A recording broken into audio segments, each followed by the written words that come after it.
अब तक तो आप सबने 5G संचार टेक्नोलॉजी के बारे में जो राजनीति चल रही है उसके बारे में तो सुना ही होगा। आए दिन अखबारों में इसके बारे में खबरें आती रहती हैं।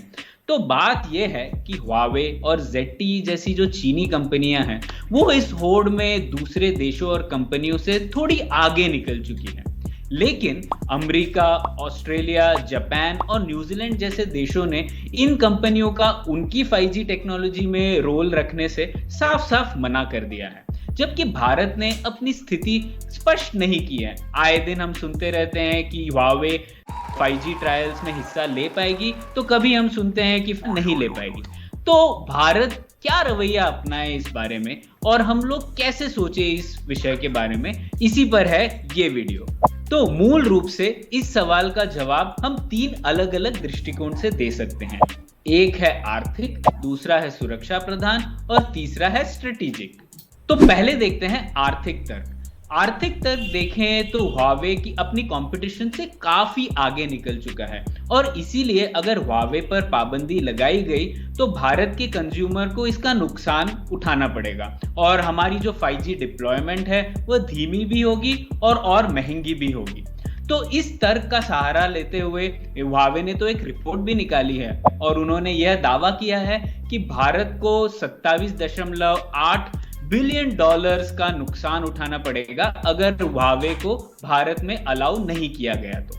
लेकिन वैसे देखा जाए विश्व स्तर पर इस तर्क का सहारा लेते हुए कीनिया वगैरह जैसी छोटी देशों ने, जो कि चीन से उनका कोई राजनीतिक विवाद नहीं है, उन्होंने इस तर्क का सहारा लेकर हुआवे जैसी चीनी कंपनियों को उनके देशों में 5G टेक्नोलॉजी डिप्लॉयमेंट के लिए अलाउ कर दिया है।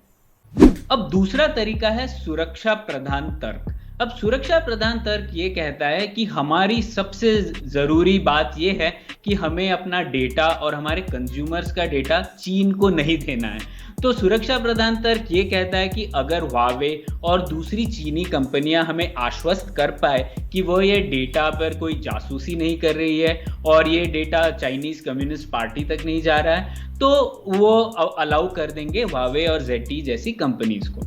अब हम लोग वापस विश्व स्तर पर देखें तो फ्रांस, नेदरलैंड्स जैसे जो अमीर देश हैं जिनका चीन से कोई राजनीतिक विवाद नहीं है, उन्होंने ये पैतरा अपनाया है और इस पैतरे के तहत उन्होंने ये कहा है कि सुरक्षा स्टैंडर्ड्स जो हैं उन्हें बढ़ाने की जरूरत है, ना कि हुआवे वगैरह को बंद करने की जरूरत है। अब आ जाते हैं तीसरे तर्क पर। तीसरा तर्क है स्ट्रेटेजिक और स्ट्रेटेजिक तर्क ये कहता है कि भले ही चीनी कंपनियां हमारे ऊपर जासूसी नहीं कर रही हो, लेकिन फिर भी हम ये कैसे हो सकता है कि हम अपने मेन प्रतिद्वंदी देश के हाथों में ही अपनी मूल संचार व्यवस्था को पूरी तरीके से सौंप दें। तो ये तो बहुत ही स्ट्रेटेजिक सेंस नहीं होगा इसमें, क्योंकि चीन खुद भारत का सबसे बड़ा प्रतिद्वंदी है और अगर वह चाहे तो मुश्किल हालातों में हमारे 5G नेटवर्क में बाधा तो डाल ही सकता है। तो इस सवाल के तीन अलग अलग तरीके से जवाब दिया जा सकता है। तो हमारे पास अब यह प्रश्न उठता है कि भारत को क्या रवैया अपनाया जाना चाहिए। हमारे हिसाब से भारत को अमेरिका और जापान जैसा तरीका अपनाना चाहिए, बजाय इसके कि वो कीनिया या फ्रांस जैसा तरीका अपनाए। ऐसा इसलिए क्योंकि हमारे हालात भी अमेरिका और जापान से ज्यादा मिलते हैं, क्योंकि चीन भारत की सबसे प्रमुख राष्ट्रीय और राजनीतिक प्रतिद्वंदी भी है। अब एक उदाहरण ले सकते हैं, क्या हम चीन की कंपनियों को हमारे मुख्य बंदरगाह की जिम्मेदारी सौंपेंगे? कभी नहीं। उसी तरह हमें अपनी मूल संचार व्यवस्था भी चीन को नहीं सौंपनी चाहिए। लेकिन यह बात तो है ही कि अगर हम हुआवे और ZTE पर पाबंदी लगा दें तो फिर करोड़ों भारतीयों को तो नुकसान होगा ही। तो इसे कैसे मैनेज करें? हमारे हिसाब से हम एक दोहरी रणनीति अपना सकते हैं हमारे इस कॉस्ट को मैनेज करने के लिए। एक जो मूलभूत इंफ्रास्ट्रक्चर है 5G टेक्नोलॉजी का, उसमें हुआवे और ZTE जैसी कंपनियों पर पूरी तरीके से पाबंदी होनी चाहिए।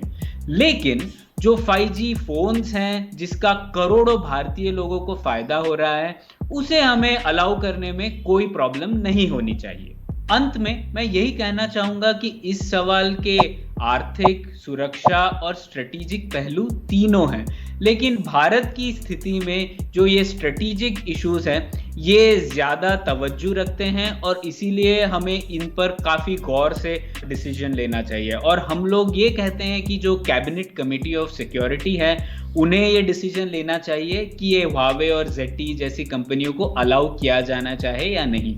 ये सिर्फ एक टेक्निकल डिसीजन नहीं हो सकता क्योंकि इसमें काफ़ी स्ट्रेटेजिक इश्यूज इन्वॉल्व्ड है। तो इस विषय पर और विस्तार से जानने के लिए पढ़े हमारा डिस्कशन डॉक्यूमेंट हुआवे 5G और जियोपॉलिटिक्स पर। तो ऐसे और वीडियोस जानने के लिए सब्सक्राइब कीजिए हमारे YouTube चैनल पर। तो अब सवाल यह है, नहीं let me start from the.